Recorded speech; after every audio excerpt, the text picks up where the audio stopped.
Hi friends, this is Vipin Bhardwaj and today we are going to study the second module of federalism. तो दोस्तों earlier हमने federalism के बारे में पढ़ा कि फेडरलिज्म है क्या, इसके फीचर्स क्या हैं। और दोस्तों इस मॉड्यूल में उससे आगे हम अपने सफ़र पर आगे चलते हैं जिसमें हम फेडरलिज्म के बारे में और जानेंगे। कमिंग टुगेदर फेडरेशन क्या है, वो कौन से टू रूट्स हैं जो फेडरलिज्म के हैं और वो कौन से फीचर्स हैं जो इंडिया को फेडरलिस्ट कंट्री बनाते हैं। इसके अलावा और भी बहुत कुछ। तो आइए चलते हैं अपने सफर पर आगे। फेडरलिज्म एंड फ्रेंड्स, अगर हम बैलेंस ऑफ पावर की बात करें तो सेंट्रल एंड स्टेट गवर्नमेंट्स के अंदर जो ये पावर का डिस्ट्रीब्यूशन है ये डिफरेंट डिफरेंट फेडरेशंस के अंदर वेरीज करता है। डिफरेंट डिफरेंट गवर्नमेंट्स के अंदर जो कि डिफरेंट फेडरेशंस हैं, ये पावर ऑफ शेयरिंग डिफरेंट है। And friends, this balance depends mainly on the historical context in which the federation was formed। तो वो फेडरेशन का हिस्टोरिकल बैकग्राउंड कैसा है ये डिपेंड करता है कि फेडरेशन में पावर की डिस्ट्रीब्यूशन कैसे होगी। एंड फ्रेंड्स, अगर रूट्स की बात करें तो there are two kinds of routes through which federations have been formed. कौन कौन से टू रूट्स हैं, चलिए उनकी बात करते हैं। और दोस्तों पहला रूट है कमिंग टुगेदर फेडरेशंस का। इस रूट की खासियत क्या है दोस्तों? The first route involves independent states coming together on their own to form a bigger unit. तो यहाँ पे दोस्तों different independent states they come together on their own to form a bigger unit so that by pooling sovereignty and retaining identity they can increase their security. तो दोस्तों ये एक ऐसा रास्ता अपनाते हैं जो उनकी हैप्पीनेस को बढ़ाए, जो उनकी इंडिपेंडेंस को बढ़ाए, जो उनकी सिक्योरिटी को बनाए और जो उनकी सोवरेनिटी को भी बना कर रखे। This type of coming together federation includes the USA, Switzerland and Australia. तो इसके एग्जाम्पल क्या है, ये वर्ड आप याद रखिएगा जो ब्रैकेट में है। USA, you for USA, S for Switzerland and A for Australia. And friends, in this first category of federations, all the constituent states usually have equal power and are strong vis-a-vis the federal government। तो यहाँ पे ये खास बात जो है ध्यान देने वाली वो ये है कि सारी जो इसके अंदर कॉन्स्टिट्यूएंट स्टेट्स हैं उनके पास इक्वल पावर है। अब बात करते हैं सेकंड रूट की जो कि है होल्डिंग टुगेदर फेडरेशंस। और इस रूट की खासियत क्या है दोस्तों? The second route is where a large country decides to divide its power between the constituent states and the national government. And friends, example कौन से हैं इसके? India, Spain, Belgium are example of this kind of holding together federations. SBI word आप याद रखेंगे। SBI for S for Spain, B for Belgium and I for India. तो यहाँ पे होल्डिंग टुगेदर फेडरेशंस की बात हमने की है। द सेकंड रूट है जो इसके अंदर क्या होता है दोस्तों?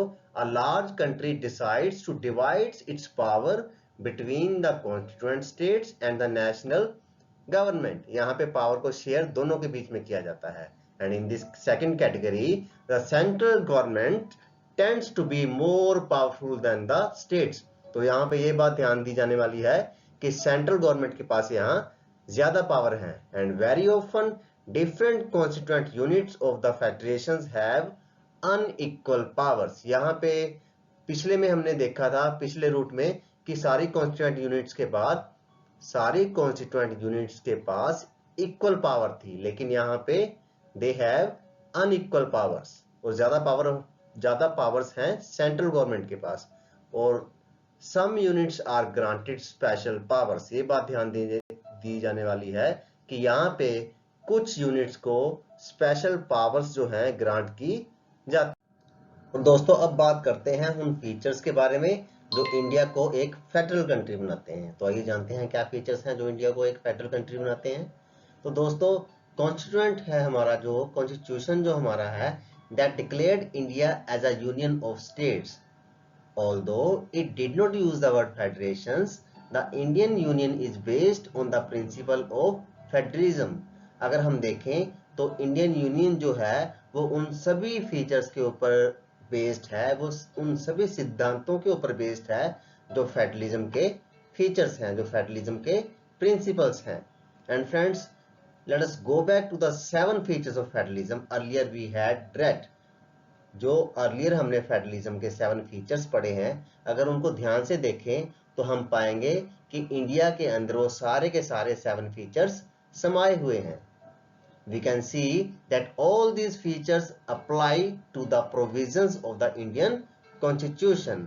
And friends, the Constitution originally provided for a two-tier system of government, the Union government or what we call the central government, representing the Union of India, and the state governments. तो दो group है बने यहाँ पर। दो groups कौन से हैं? पहला है सेंट्रल गवर्नमेंट और दूसरा है state governments. And friends, later a third tier of federalism was added in the form of panchayats and municipalities, जिसको हम decentralization के नाम से भी जानते हैं। As in any federations, these different tiers enjoy separate jurisdictions. अपने अपने अधिकार क्षेत्र होते हैं every constituent unit के। And friends, the Constitution clearly provided a threefold distribution of legislative powers between the Union government and the state governments. Thus, it contains 3 lists. तो 3 list हैं दोस्तों। इन 3 लिस्ट के अंदर इस बात को डिक्लेयर किया गया है, इस बात को एक्सप्लेन किया गया है कि किसके पास कौन सी पावर्स होंगी, सेंट्रल गवर्नमेंट कौन सी पावर्स को एंजॉय करेगा और स्टेट गवर्नमेंट कौन सी पावर्स को एंजॉय करेगा। तो इसको डिटेल से समझने के लिए हमें उन 3 लिस्ट के बारे में जानना होगा दोस्तों। तो आइए सबसे पहले बात करते हैं फर्स्ट लिस्ट की। दोस्तों 3 लिस्ट की बात करें तो पहली लिस्ट है union list, second list is state list and the third one is concurrent list. तो सबसे पहले बात करते हैं यूनियन लिस्ट की। तो फ्रेंड्स, यूनियन लिस्ट की बात करें तो union list includes subjects of national importance such as defence of the country, foreign affairs, banking, communications and currency. तो यहाँ पे दोस्तों स्टेट गवर्नमेंट को ये अधिकार है कि जो नेशनल इंपॉर्टेंस वाले सब्जेक्ट्स हैं उनके ऊपर ये कानून बना सकती है, जैसे defence of the country, foreign affairs, banking, communications and currency, etc. And friends, they are included in this list because we need a uniform policy on these matters throughout the country. And friends, the union government alone can make laws relating to the subjects mentioned in the union list. तो union list के अंदर जो subject mentioned हैं उनके ऊपर सिर्फ union government यानी कि सेंट्रल गवर्नमेंट ही सिर्फ कानून बना सकती है। Only central government can make laws. और दोस्तों अब बात करते हैं स्टेट लिस्ट की। So friends, state list contains subjects of state and local importance such as police, trade, commerce, agriculture and irrigation.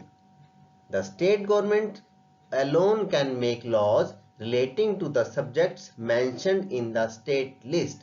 तो state list के अंदर जो subject mentioned हैं only state governments alone can make laws. सिर्फ state governments ही उन subjects के ऊपर कानून बना सकती है। और दोस्तों अब बात करते हैं तीसरी लिस्ट यानी concurrent लिस्ट की। एंड फ्रेंड्स, concurrent लिस्ट की बात करें तो इनके अंदर वो सब्जेक्ट इंक्लूड होते हैं जो कि state government and central government दोनों के ही कॉमन इंटरेस्ट वाले सब्जेक्ट्स होते हैं। और जैसे दोस्तों education, forest, trade unions, marriage, adoption and succession. तो इस तरह के सब्जेक्ट के ऊपर union government and state governments दोनों ही कानून बना सकते हैं।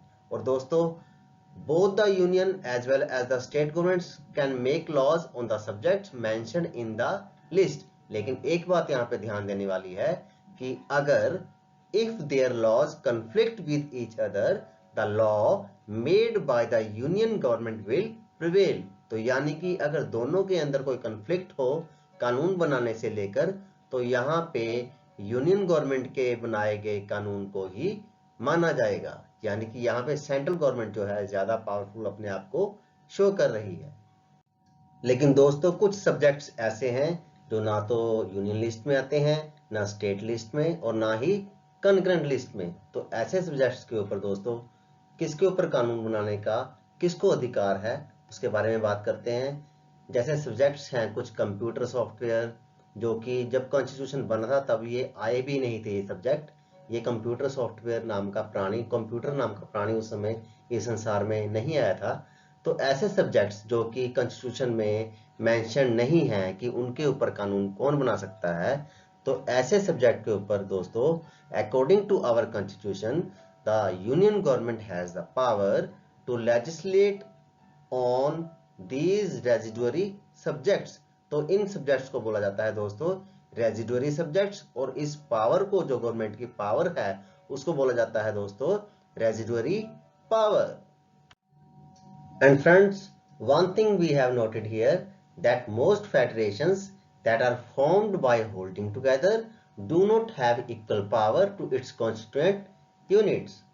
Thus, all states in the Indian Union do not have identical powers. And friends, some states enjoy a special status. कुछ states को special status जो है enjoy करने का अधिकार है। हालांकि earlier Jammu and Kashmir has enjoyed special powers, but many provisions of the Indian Constitution were not applicable to the state without the approval of the state assembly. तो यहाँ पे दोस्तों जम्मू एंड कश्मीर जो था स्पेशल पावर्स को enjoy कर रहा था, और इंडियन कॉन्स्टिट्यूशन की बहुत सारे जो प्रोविजंस थे वो यहाँ पे एप्लीकेबल नहीं होते थे। Indians who were not permanent residents of the state could not buy land or house there. And friends, similar special provisions exist for some other states of India as well. तो कुछ other states हैं, हालांकि जम्मू कश्मीर का जो special status था, जो वो special powers enjoy कर रहे थे, उनको तो अब खत्म कर दिया गया है, धारा 370 जो खत्म की गई है। लेकिन कुछ स्टेट्स इंडिया के और हैं जो कि स्पेशल स्टेटस है उनको, और वो स्पेशल पावर्स को एंजॉय करते हैं। सो फ्रेंड्स, अब बात करते हैं उन क्वेश्चंस की जिनका आंसर आपने कमेंट सेक्शन में देना है दोस्तों। तो आइए जानते हैं उन क्वेश्चंस को। The first question is which countries are examples of coming together federation? Second question is name the countries who are the example of holding together federations. And friends, you have to name 3 lists of the constitution that contain which is distributing legislative powers between the union government and the state government. Which list includes subjects of common interest? ये fourth question है आपका जिसका answer आपने देना है। And the fifth question is name a state which was enjoying special powers but now due to abolition of Article 370 it is not able to enjoy those powers. तो उस state का आपने नाम लिखना है। दोस्तों इसके साथ ही हमारा ये मॉड्यूल यहीं पे फिनिश होता है। मिलते हैं एक छोटे से ब्रेक के बाद एक नए मॉड्यूल के साथ। लेकिन वीडियो को लाइक और चैनल को सब्सक्राइब करना मत भूलिएगा दोस्तों, क्योंकि इस पे मिलेगा आपको ढेर सारा स्टडी मटेरियल भी।